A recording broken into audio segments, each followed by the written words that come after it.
Hello, as promised, the same video about EV charging in and around Disneyland. There are massive problems. I mean, they think they're all la-di-da in France and all the rest of it, and they're not. They're a third world country when it comes to EV charging, all right? Unless you're, a Frenchman with every RFID card or whatever you call it for every single different make of these different companies. They're all over the show. Literally, they're in like little developments. They're in the end of cul-de-sacs. There's just a couple here, a couple there, a couple everywhere. That's great if you're local. You can't use them if you're a visitor because they're all locked. They've got these magnetic doors on the side, and unless you've got one of these RFID cards that unlocks it and allows you to charge up on it, you ain't going to use it. They don't do apps. Obviously, they're not hipping down with the kids like we are in England. We were very fortunate because we were buggered. We was down to 0% on the way down to Disneyland Paris in our car, and I managed to find the services that had it, right? And then we got to our Airbnb. Don't go to the hotels.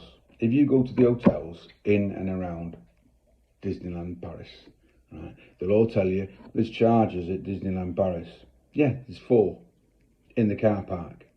And if you're in the circle of the Disneyland Paris, you get free parking, right? We never used it. We just got the bus. But I was informed by the people in Disneyland, you had to be proper early to get into the car park. There are literally 4 chargers in the car park. I mean, if someone knows any better, write me a comment or whatever and tell me, but this is what I was told by the staff in the information booth in Disneyland Paris when we was in there, literally last week. So we were fortunate, whereupon we had an Airbnb for the first 3 days, and to be honest with you, it was better than the hotels. It was fantastic. It was near the what was it called again? Val de Europe, and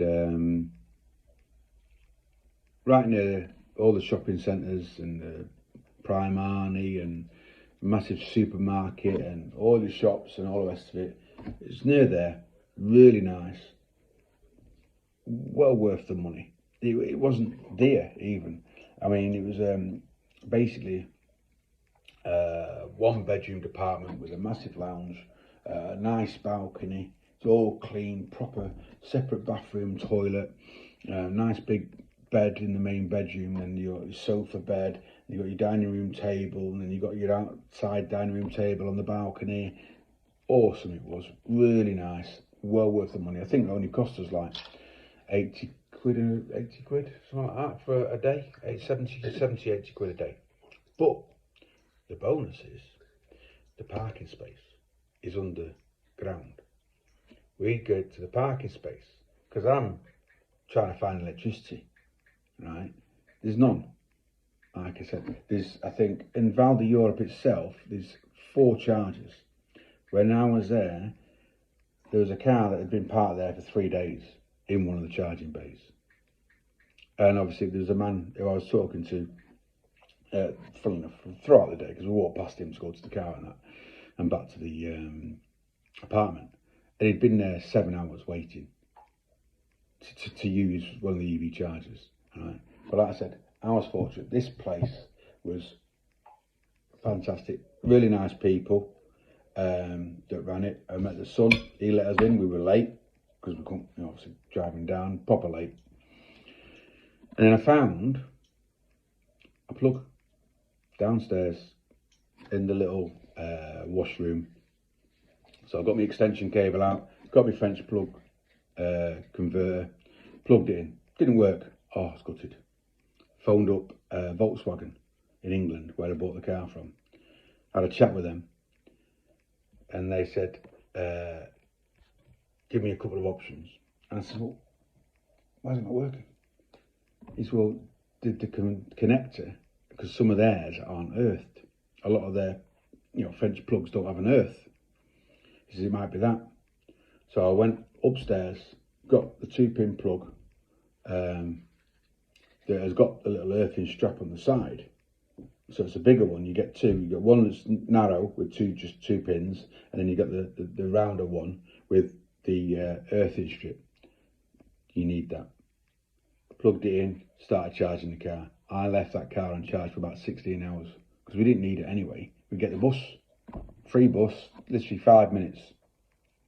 Literally 5 minutes from Val d'Europe to Disneyland. Fantastic, free. So we left the car, it charged up to 100%. That saved us. It would have been a frigging nightmare. The day before I found the plug, daughter had booked us to go to see a castle where allegedly Merlin and loads of other films were filmed, which was 30 miles away. Didn't have 30 miles of range in the car, didn't I? So I found a place, Ionic, looked it up. Ionic's over here. It's 14 miles away. All right. We get there. There's 6 Ionics, all these high-speed ones, right? It's like a Premier Inn or a Travelodge. It's like this motel type place. It's like a Novotel. All right, and there's 6 of these chargers there. All 6 are full. We're 4th in the queue. All right. There's a Belgian man. His car's been 100% for 5-10 minutes. The taxi driver who's 3rd in the queue tells me. I said, "Why have we not gone and seen him? I'm going to find him." He said, "Well, he should have been out here." So I go straight into this Novotel. He's in the restaurant eating his fat face. All right. I give him an earful. "Get your car out. It's rude. Move it now." So he gets out and moves the car. Actually, he doesn't. He sends his wife to move the car because he's a big Jessie. All right. Gets his wife to move the car. And then, obviously, somebody else can go in and charge the car. When it comes to my turn, we put the car in, charges brilliantly. Ionity, if you can find them, use them ones, seriously. But they're mostly on main roads and everything else. We charged the car, right? I think I did up to 81% because I didn't want to take the piss. We charged the car up to 81%. By the time we left, they were all full still, and there was 8 people waiting to use these chargers. That's how popular these chargers are. That's how desperate other people are to use these chargers. There was people from Belgium, Holland, England. They were all over the place coming here to use these chargers. I've got like 5 apps on my phone so I can use or look at different chargers. That map app, or whatever you call it, that's pants. Seriously. We went to 4 or 5 locations to try and charge the car, right? We went to a proper Total Energy Services. Total Energy Services. I put a picture of what the actual EV chargers are, a mile of earth. That's it. They just started digging. They're not ready for another 2.5 months. So I asked them why it's already on the interweb. Obviously he's French. He just said it's already up there just in case. What do you mean just in case? You can't charge on soil. So anyway, I kicked off with him. It weren't built. Put the photograph on there for everybody else for feedback, you know, just for information. You don't want to go all that way and have no mileage. There's a couple right now. Oh, sorry, wrong. Yesterday, we was just getting home, and on our way home, the wife says there's a married couple, 2 handicapped kids, and they're stuck in the middle of nowhere on the way to Disneyland because they're broken down because they ran out of energy, and the recovery truck just dropped them at one of these little French turret things that don't allow you to charge up, and then did one.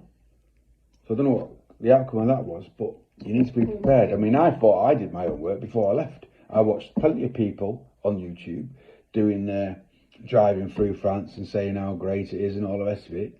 Yeah, it might be going through France, it might be great because you're on the main roads and you've got every 3rd or 4th services has got the little emblem. You need to look out for that little emblem because it has the fuel pump, then it has some weird, not LPG, but something else, GLP, GPD, or whatever you call it. Then under that, it's got the little car with a little plug on it. That's the only one you can go into. But like I said, I went into one, BP garage. I had one charger, and it was pants, and even the French person couldn't work out how to use it, so I wouldn't have had a clue how to use it. But in France, in Disneyland Paris area, they are sparse unless you have RFID cards. And I don't know whether your Kia or your other ones. I mean, I didn't get any sort of promotion, let's say, with Volkswagen. My ID4 didn't get any key card or RFID card or anything to tap onto anything. A lot of these other people that I've spoke to have like a little round circular thing they just tap on, and they get a really good reduced rate on anything. That's if it works. But you don't know with these French. Like I said, the Tesla ones at the Channel Tunnel on the French side, they don't accept anybody except Tesla. And the other ones that Energy, I think they were Engini or something like that they were called. They had like 8 of them. Maybe they just don't like Volkswagens or something, I don't know. But I had to download everything. It was pants. I did another one where I put money into it because it said it wouldn't work, and then unless they had 15 euros worth of money in their account, I put £15 in. It still wouldn't work because you need an RFID card. You can't get one straight away. Everyone should use apps. Like I said, I drove, come to England, Folkestone, got my debit card, tapped the side of the charger that was at Bannatynes in Folkestone. Worked straight away, like a charm. So, my advice is, if you go to Disneyland Paris, get an Airbnb. Don't get a hotel, because you've got to find somewhere to charge. Unless you've got a car that could do 500 miles, literally on one charge. Mine does about 175, maybe 180 tops before it'll pass out. So I'm just trying to give people advice on driving to Disneyland Paris. Alright? Take care of yourself. On my experience and my opinions, by the way. Alright? Bye-bye.